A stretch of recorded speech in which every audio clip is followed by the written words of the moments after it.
To the outside world, Amelia Dyer appeared to be a respectable, kind and caring woman who offered help and support to poor and desperate mothers in their time of need. But the truth of her story would send shivers down the spines and bring a tear to the eyes of even the toughest of men. This is how one inconspicuous woman became one of Britain's most evil inhabitants.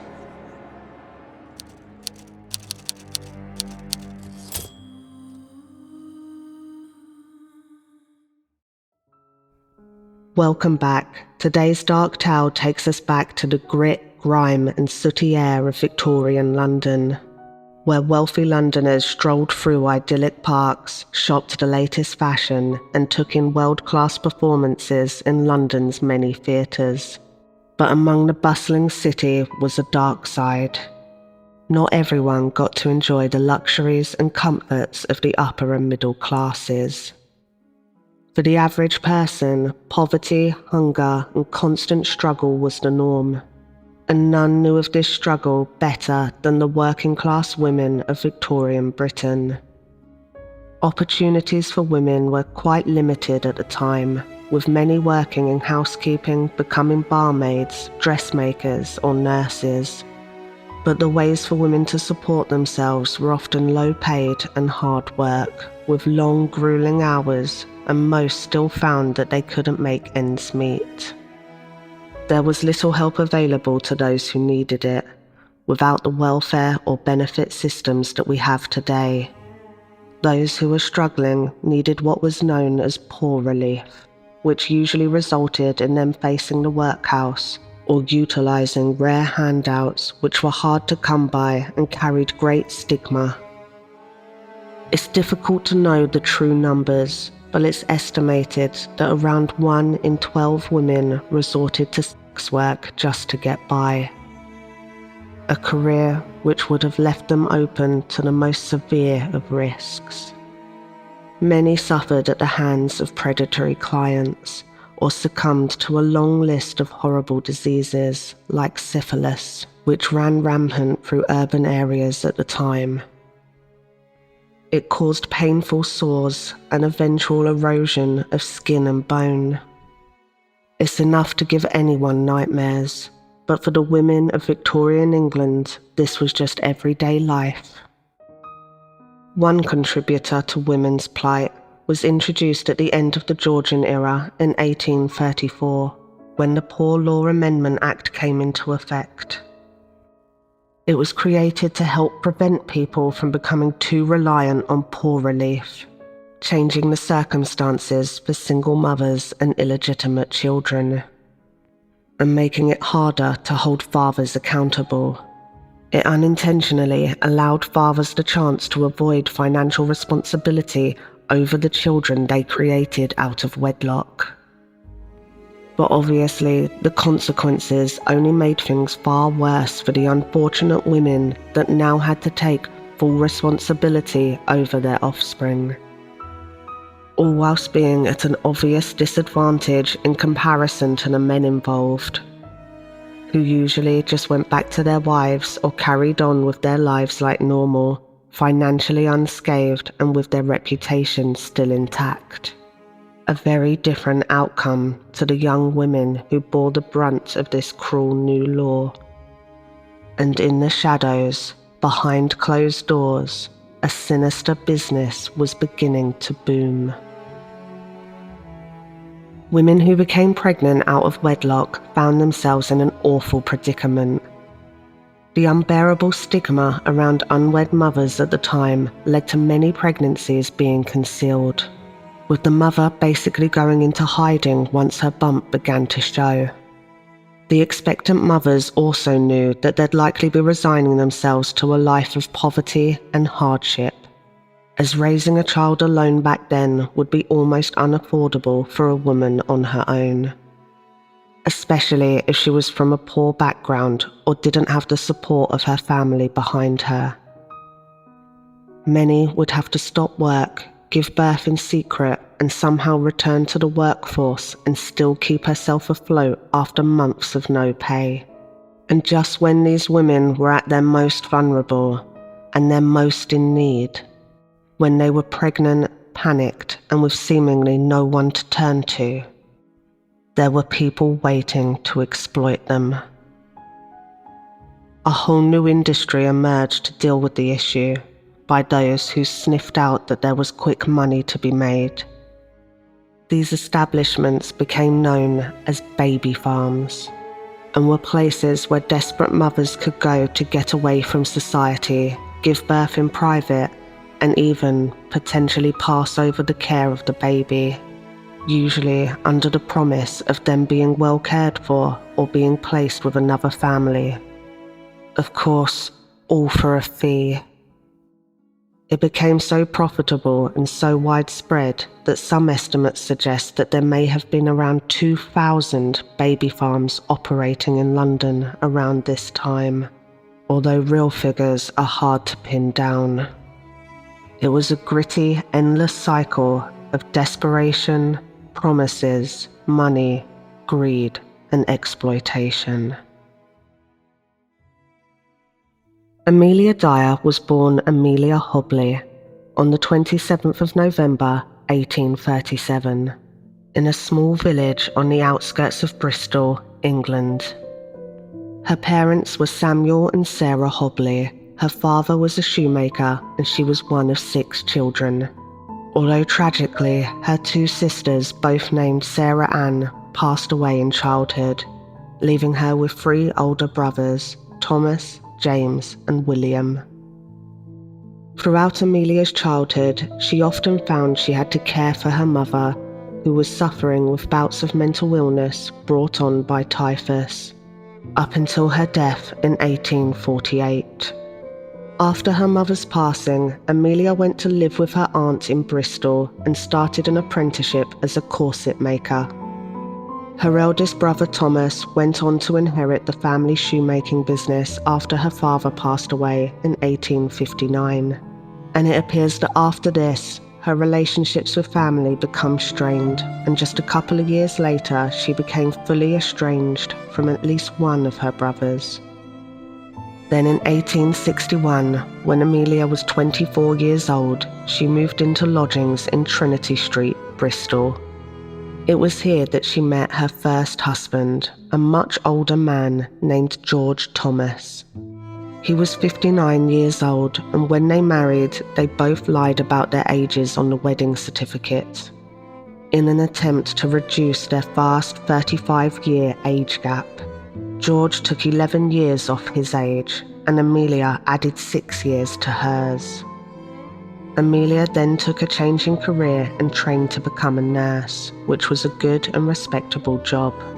But she soon left nursing after becoming pregnant and giving birth to her daughter, Ellen, in 1864.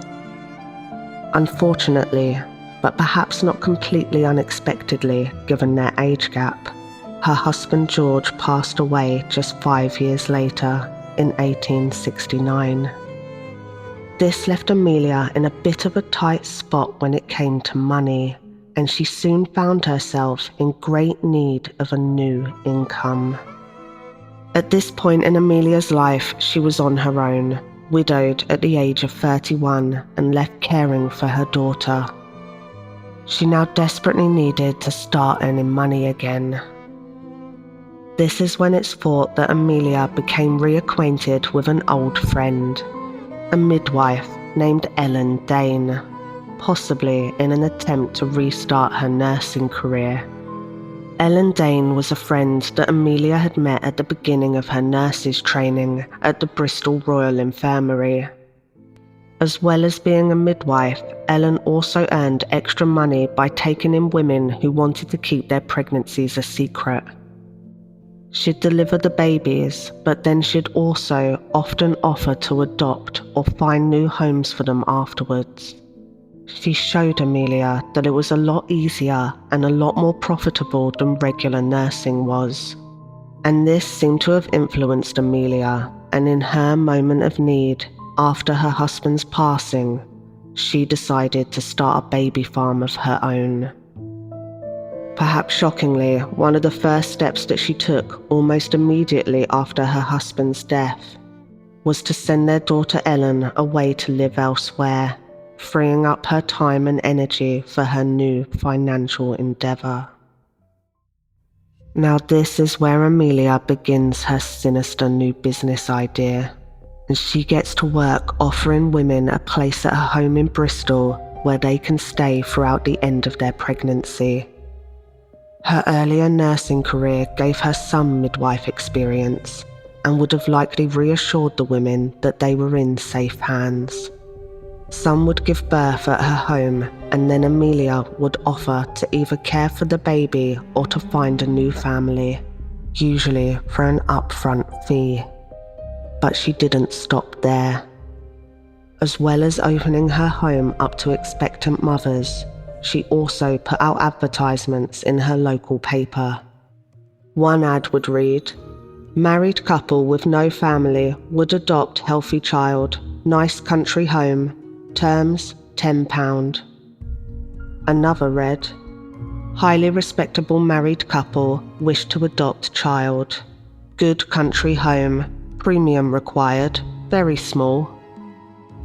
To the expectant mothers, who often had few choices, this would sound like a real lifeline and a good thing that they could do for their child.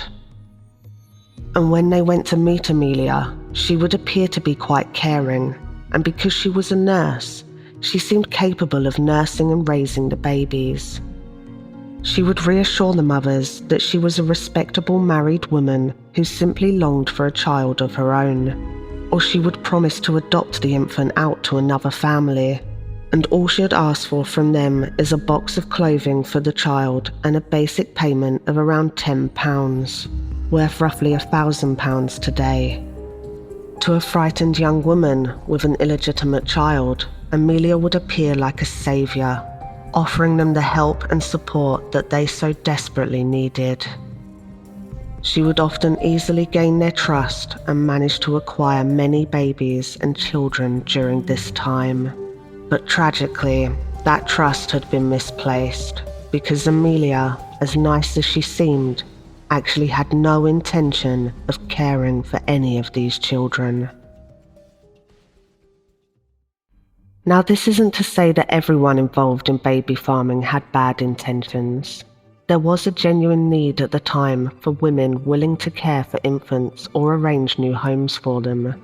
But unfortunately, Amelia, like a growing number of other baby farms, weren't in it out of the goodness of their hearts. They were fueled by greed and only focused on financial gain.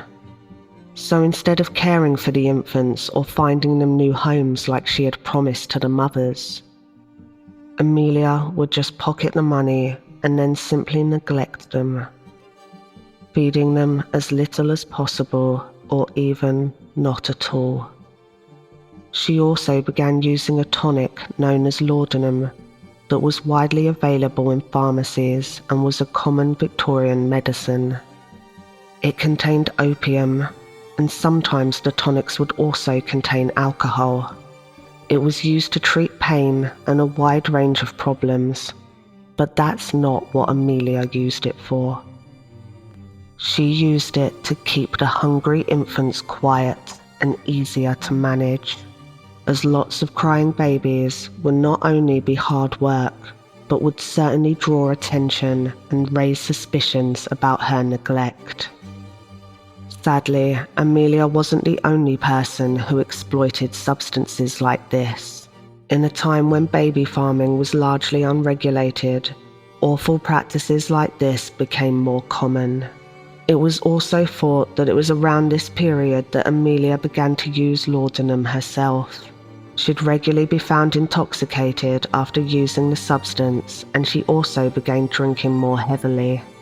She gradually became increasingly addicted and reliant on the substance as time went on. Amelia took in baby after baby, but yet she seemed to repeatedly get away with her actions. Even when each time an infant tragically passed away, she had the doctor come to sign the death certificates. Her neglect still managed to go unnoticed because sadly, infant mortality in Victorian Britain was very high, and the reasons given, like failure to thrive, were unfortunately common at the time. This meant that her crimes went unnoticed, and she continued to keep as much of the money as she could for herself.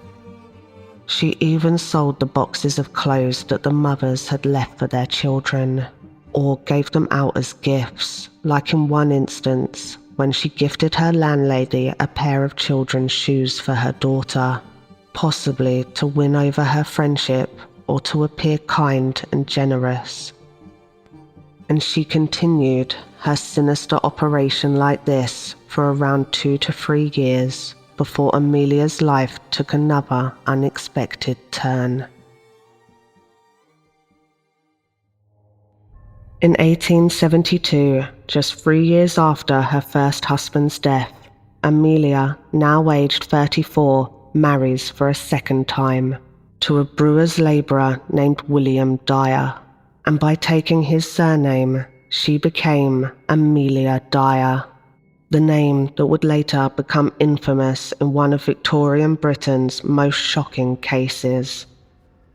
Unlike her first husband, who was much older, William was actually 7 years younger than Amelia, being only 27 when they wed. He also signed their marriage certificate with a cross instead of writing his name, which suggested that he was illiterate, unlike Amelia, who did get to go to school as a child and was even said to be fond of poetry when she was young. They settled into regular married life together and went on to have 2 children. First, a daughter called Mary Ann in 1873, who was known by a nickname Polly, and then a son, William Samuel, born in 1876. Not only that, but after she married William, Amelia also brought her first daughter Ellen back to live with them. Now, it's not entirely clear how Amelia's new marriage affected her baby farming. Some sources say she may have slowed down or stopped during this period. Others suggest she kept going, and some say that it was even easier for her now, as she liked to present herself as a respectable married woman, and now she easily could. But what was clear is that if she did stop or slow down, it wasn't for very long. Because in 1877, around 5 years into their marriage, her husband William lost his job. And this put a significant strain on their finances. It wasn't long before Amelia's baby farming became their main source of income, leading to more newspaper adverts, more babies, and tragically, more deaths. She'd been committing and hiding her horrific crimes for roughly an entire decade by this point. But then, for the first time, in 1879, people began to grow suspicious of what she was doing. One doctor, who had repeatedly been called upon to sign the death certificates, noticed the sinister pattern that had been taking place almost in front of his eyes. There were just too many deaths that all linked to Amelia to be natural or just a coincidence in his opinion. It seemed this doctor had finally connected the dots, and for the first time since she started baby farming 10 years ago, it looked like Amelia was actually going to have to finally answer for what she'd done. But sadly, her despicable career didn't end there. After the doctor raised his suspicions, police launched an investigation into Amelia's doings, and she was subsequently prosecuted. But if you thought that this was where she meets her end, or gets her final comeuppance, you'd be wrong. Because Amelia wasn't charged with murder or even manslaughter, despite the jury being appalled by the condition of one of the deceased infants in her care. She was only charged with neglect under the Infant Life Protection Act. And her punishment? Just 6 months hard labour, which would likely mean that her short time spent in prison would have included a grueling daily workload, doing repetitive jobs like picking apart old ropes with her bare hands, laundry work, sewing, or other manual tasks, all designed to punish and deter, and it suggested that Amelia absolutely hated the hard work involved in her sentence. Even though she only got 6 months, which was incredibly lenient at the time, but this was mostly down to lack of evidence to convict her of anything stronger, and before she knew it, she was released and had her freedom back. The two words which sum up this next part of Amelia's life are cruelty and chaos. Because instead of learning lessons or changing her wicked ways, Amelia went right back to baby farming.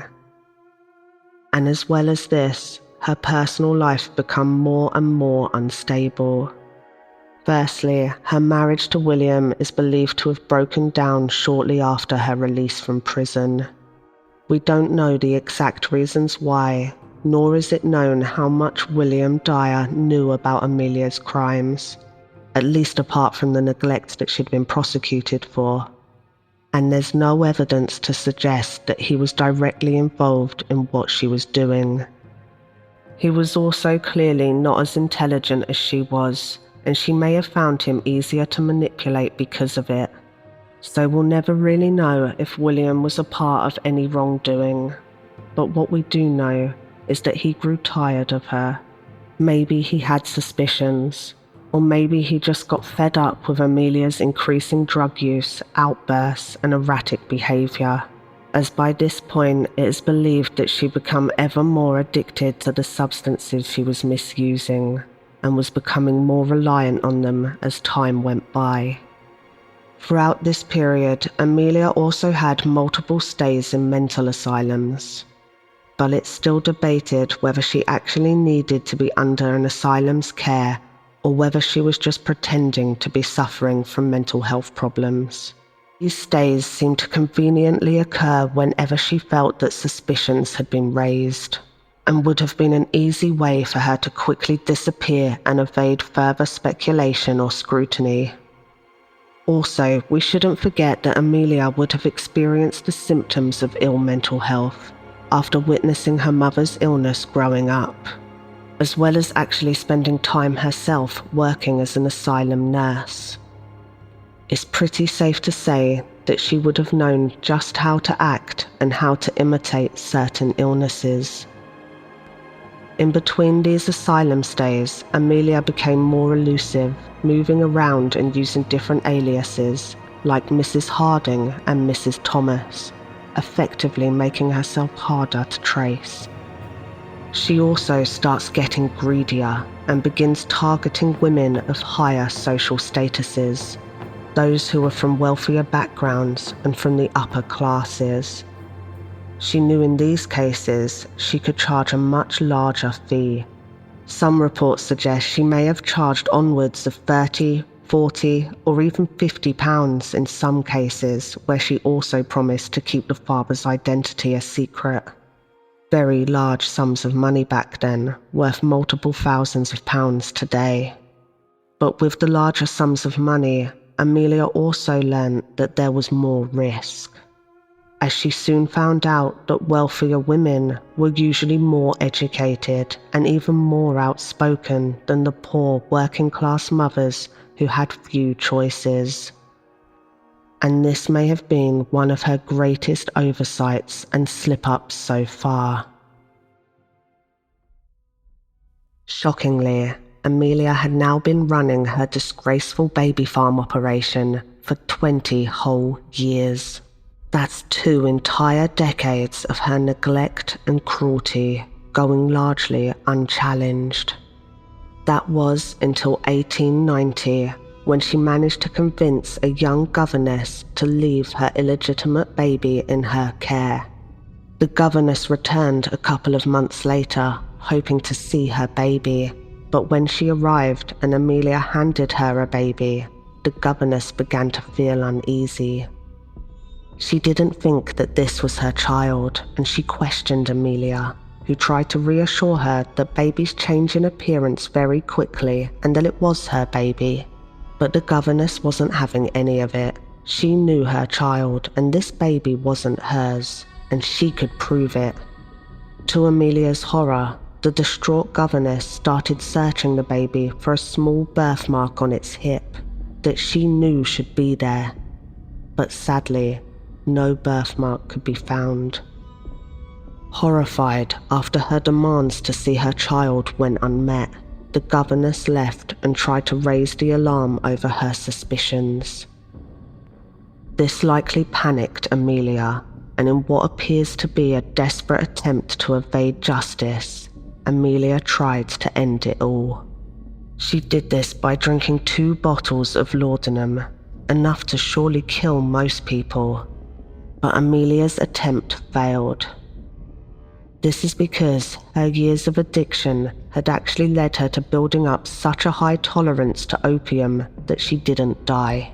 She did, however, go back to an asylum for another short period of time. Upon her release from the asylum in 1893, Amelia was now around 55 years old, and she still had no intentions of slowing down, and almost immediately went back to her old baby farming ways. She really just never stopped. But it was now, after all these years, that Amelia decided to change her MO.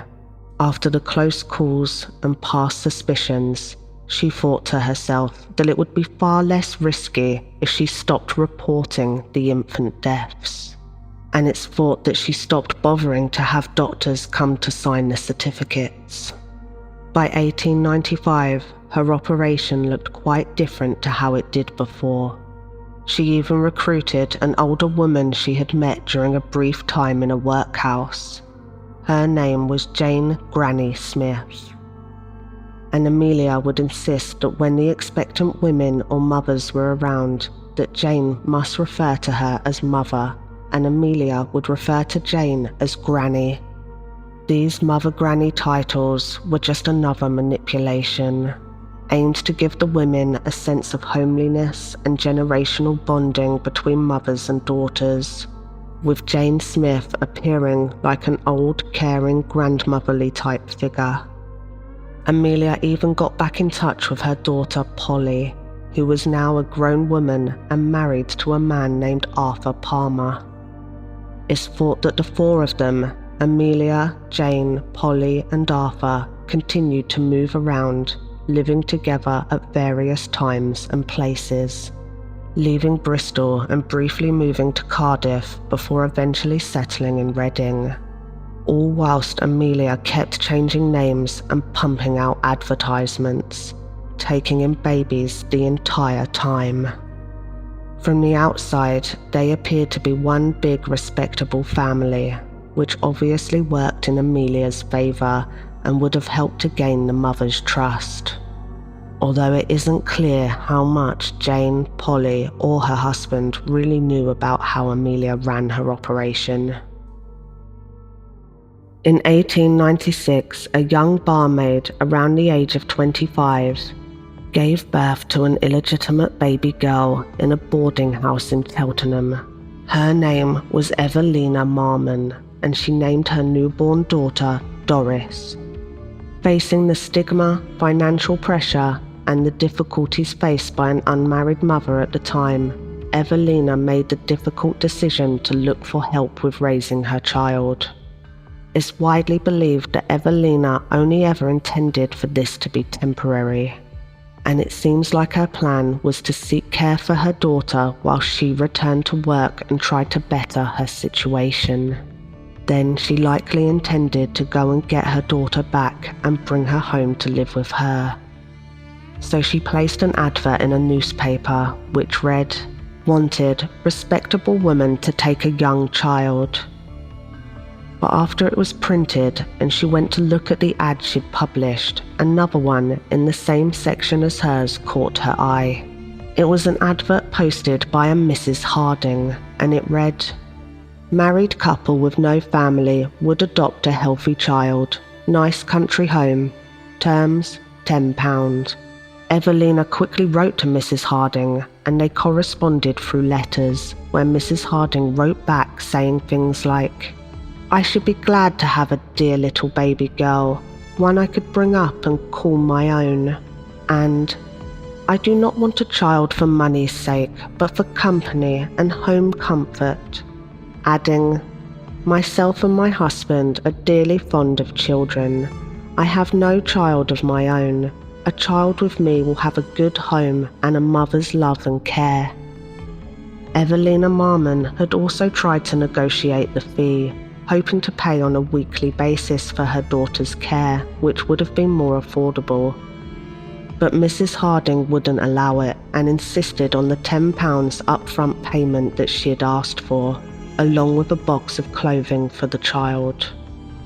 So in late March 1896, when baby Doris was still just a few months old, Mrs. Harding travelled to Cheltenham to meet with Evelina. When Mrs. Harding arrived, she appeared to be kind and caring and reassured Evelina that she would send her regular updates on how Doris was doing. So Evelina travelled with Mrs. Harding and baby Doris for a portion of their train journey, maybe because she just wasn't ready to say goodbye yet, or just wanted a few more moments with her baby. But eventually she left them at Gloucester Station, saying her final goodbyes and waving them off, trusting Mrs. Harding to safely carry on to Reading. But tragically, that's not what happened next, because Mrs. Harding doesn't exist, and unbeknownst to Evelina, she'd just handed her precious baby over to Amelia Dyer, and Amelia had no intention of going to Reading. Instead, Amelia travelled to Willesden in London, taking Doris to where her daughter Polly and her husband Arthur were currently staying, in Mayo Road. Here, Amelia Dyer undertook a ghastly act, an act that would eventually become a signature of her crimes. She started rummaging around Polly's house until she found some white dressmaking tape. Then, without much further thought, she tied the white tape tightly around Doris's neck, cruelly ending the life that she had just promised to protect. She then kept the money and even sold the box of clothes that Evelina had lovingly packed for her daughter. And these unthinkable events weren't a one-off, because very shortly afterwards, another child arrived at Polly's house, a 1-year-old boy named Harry Simmons. But when baby Harry arrived, Amelia couldn't find any more white dressmaking tape. So disturbingly, she untied the piece that was still wrapped around Doris and used that exact same piece of tape on little Harry. She then put Doris and Harry into an old carpet bag together, along with a few bricks for extra weight. And she left Polly's house, finally beginning her journey back towards Reading, carrying the heavy bag with her. But before heading home, Amelia took a dark detour to Caversham Lock. There, she pushed the bag through a gap in the railings and let it plummet into the cold, murky waters of the River Thames, before calmly walking away, believing that she had once again managed to hide the evidence of her horrendous crimes. Whilst Amelia carried on with her life like normal, Evelina Marmon was growing ever more worried about her daughter Doris. She still held on to Mrs. Harding's promises to write to her with updates. But after receiving one initial letter saying all is well and responding to it, she never heard back again from Mrs. Harding. Evelina couldn't have known that just the day before she said goodbye to Doris, handing her over to who she believed was Mrs. Harding. A gruesome discovery had already been made. On the 30th of March, 1896, a Thames bargeman named Charles Humphreys had the unfortunate task of finding a mysterious package floating in the River Thames, not far from Caversham Lock. As he got closer, Charles could see the package looked like it had been wrapped in brown parcel paper. So, curious as to what could be inside, he grabbed a boat hook and started pulling the package towards him. But as he lifted it out of the water, the wet parcel slightly tore open, and to his horror, a tiny foot poked through the hole. Inside was the body of a baby girl, later identified as Helena Fry's daughter. In shock, he immediately headed back to shore and ran to the nearest police station. Amelia thought she'd been pretty clever. She'd been getting away with her crimes for more than 25 years, and she believed that the river would keep her secrets forever. But she slipped up. As the parcel found by the bargeman hadn't been weighted properly, it had started floating around for anyone to see. And that wasn't Amelia's only mistake, as when police closely inspected the parcel paper, they were able to make out a faint name which read Mrs. Thomas. This was one of her aliases and her name from her first marriage, which quickly led detectives to looking in Amelia Dyer's direction. They started digging into her background and discovered that she'd previously served 6 months for neglect, and that concerns had even been raised about her in the past. But still, it wasn't enough evidence on its own, so the police launched an investigation into Amelia Dyer. They decided to use a decoy and had a woman contact Amelia to arrange an appointment under the pretense of needing her services. But when Amelia opened the door to welcome the woman inside, thinking she was about to earn some quick money, she was confronted by the police instead. Good afternoon, madam. As the detectives entered to search her home, they were apparently met by a disturbing smell, one that immediately raised their suspicions. Despite this, the police didn't find any bodies in her home, but what they did find was just as incriminating. They discovered countless letters and cards from concerned mothers asking about their babies, children's clothing and items, and receipts from selling clothes, as well as some of Amelia's letters corresponding with mothers about payments and arrangements. It was the evidence the police needed to finally bring Amelia Dyer to justice. And shockingly, the letters appeared to reveal that Amelia had taken in around 20 children in just the last few months alone. The next day, on the 4th of April 1896, Amelia Dyer was formally arrested and held as the police continued their investigation. Her son-in-law Arthur Palmer was also arrested and charged as an accessory, and her daughter Polly was being investigated.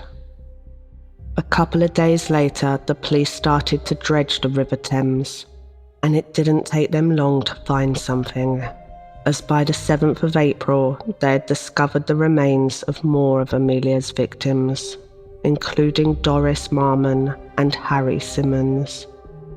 Through the letters and evidence recovered during the investigation, police were able to trace Evelina Marmon, who was then faced with the heartbreaking task of identifying her daughter Doris. As the investigation went on, more mothers were found or came forward. Many were completely unaware that anything was wrong until the police contacted them. Others already had their suspicions.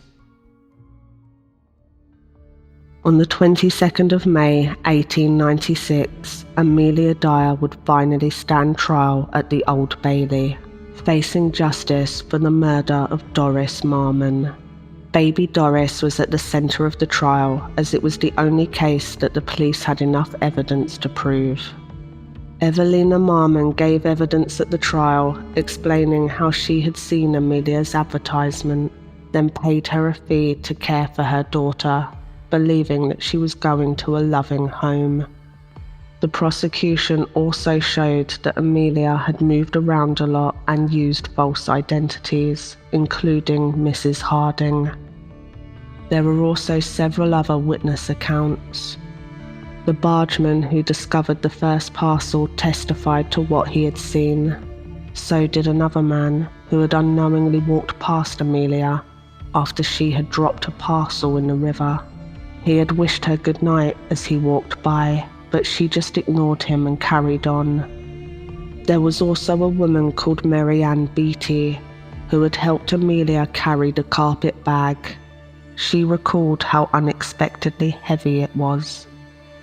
Even her old colleague, Jane Granny Smith, testified against her, claiming that she had been growing suspicious of Amelia's activities, along with other neighbours and relatives. Amelia tried to use the defence of insanity, but all this, along with the piles of evidence that had been gathered, made the situation all too clear. And the jury took just 4.5 minutes to find Amelia Dyer guilty. She was sentenced to death by hanging and was taken to Newgate Prison to await her execution.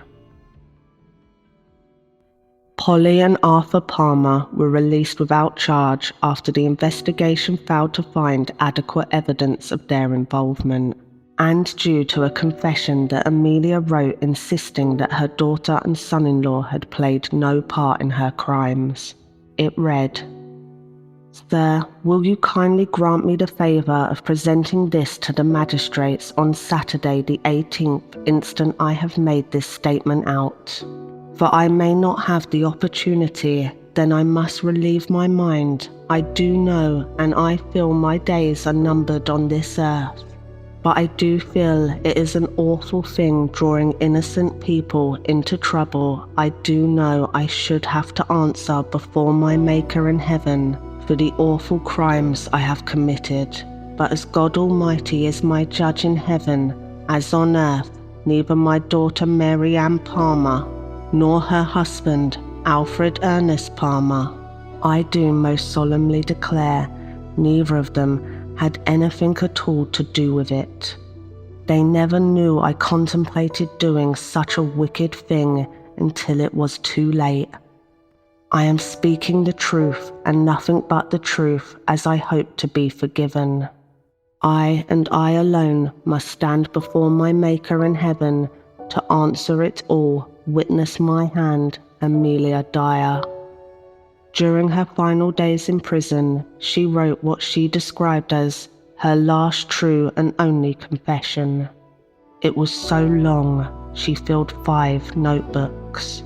And when the chaplain visited her the night before her execution and asked if she had anything to confess, it said that she simply passed him the books and asked, "Isn't this enough?" On the 10th of June 1896, at 9 a.m, Amelia Dyer was brought to the scaffold.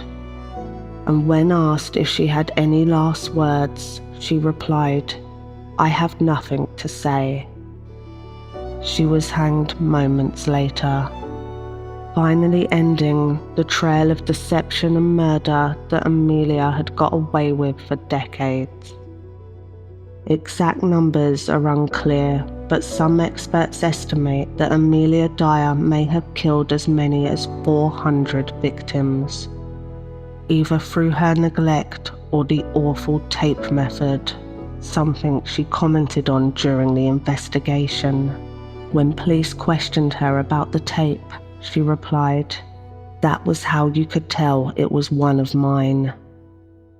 As you can imagine, the case was huge news at the time and caused a massive scandal that rippled through Victorian Britain. The public were outraged as Amelia's case shed so much light into the dark, gruesome underbelly exposing how these disgraceful baby farms had been able to operate. And in 1897, Parliament introduced the Infant Life Protection Act, which gave more power to authorities to monitor children who had been placed away from their mothers. The case also helped new charities like the NSPCC gain support, as well as influencing later laws which all helped to protect thousands of children in the future. One last eerie note on this case. Although purely speculation, a few years later, a baby girl was found by railway workers in Devon. She'd been abandoned by a woman who'd given the name of Mrs. Stewart to one desperate mother who had just passed her daughter over to be cared for, along with a £12 fee. And although it was never proven, fierce rumours spread that the mysterious Mrs. Stewart was actually Polly, and that she'd gone on to continue her mother's dark legacy. But they were just rumours. What do you think? Is there any truth to those rumours? And how do you think Amelia managed to operate for so long? And what about her husband, William Dyer? Did he really not know what was happening? Let me know your thoughts down in the comments.